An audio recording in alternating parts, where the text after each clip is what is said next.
ఒకటి. ప్రతి కట్టడమును ఆయనలో చక్కగా అమర్చబడి ప్రభువునందు పరిశుద్ధమైన దేవాలయం అగుటకు వృద్ధి పొందుచున్నది. ప్రతి కట్టడమును ఆయనలో చక్కగా అమర్చబడి ప్రభువునందు పరిశుద్ధమైన దేవాలయం ఒకటకు వృద్ధి. ఎలాగుంటే ఎదుగుతారంట. సంఘము ఎలా ఎదగాలంట? మహిమ నుంచి అధిక మహిమకి ఎదగాలంట. God wants you to grow. ఒకవేళ పునాదులు సరిగ్గా, ఇప్పుడు సపోజ్ చూడండి, కొన్ని ఇల్లులు కట్టలేం. కొన్ని ఇల్లులు 3 ఫ్లోర్ల కంటే ఎక్కువ వేయలేం. ఎందుకు? పునాది సరిగ్గా లేదు. కొంతమంది పునాది లోతుగా వేసి పెట్టుకుంటారు, తర్వాత 30-40 ఫ్లోర్లు కూడా వేసుకోవచ్చు. ఎంతమందికి అర్థమవుతుంది? అలాగే పునాది సరిగ్గా లేదనుకో, ఎదగలేము. You cannot grow.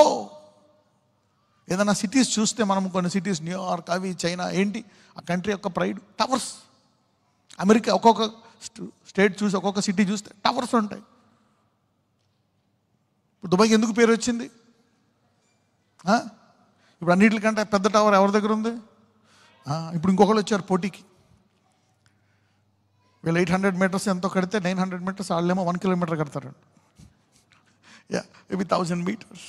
Tower brings a glory when you grow from glory to glory.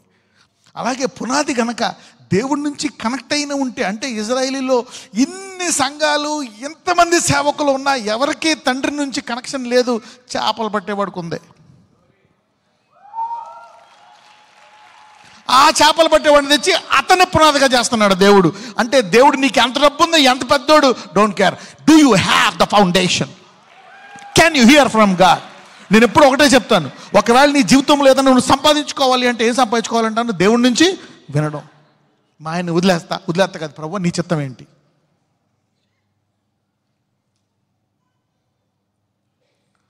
What is your will?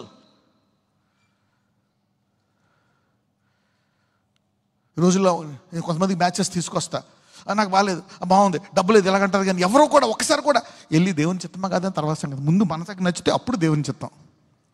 అప్పుడు ఒకవేళ దేవుని చిత్తం కాదన్నా సరే 10 మందిని అడుగుతారు. ఎవరైతే దేవుని చిత్తం అన్నారో కరెక్ట్ అంటారు. 9ది దేవుడు కూడా 2 సార్లు ఎస్ అంటాడు, 3ఓసారి ఏమంటాడు? నో అంటాడు. 2 సార్లు ఉంటాడు, 3ఓసారి తీసుకుంటే ఎస్. తల్లిదండ్రులాగా ఆ చాక్లెట్ తింటా కింద పడి దొరుకుతాడు. ఏం చేస్తాడు? తింటరా అని 1 కాదు 2 ఎత్తావు నువ్వు. Now, growing with the right foundation. Come on, 22. ఆయనలో మీరు కూడా ఆత్మమూలముగా దేవునికి నివాస స్థలమై ఉండుటకు కట్టబడుచున్నారు. అప్పుడు ఈ ఆత్మమూలంగా ఈ సహవాసం ఉంటే మనం కట్టబడతామంట. అందరూ నాతో మాట్లాడమయ్యా అనండి. అందుకే ఈ వాక్యం ఎంత జ్ఞానమున్నా, ఎన్ని తెలిసినా, ఆయన నుంచి వినే సామర్థ్యం నెలకోసారి, సంవత్సరంకోసారన్నా వినాలా. అటువంటి సామర్థ్యం మీ అందరికీ దినము నుంచి కలుగునుగాక.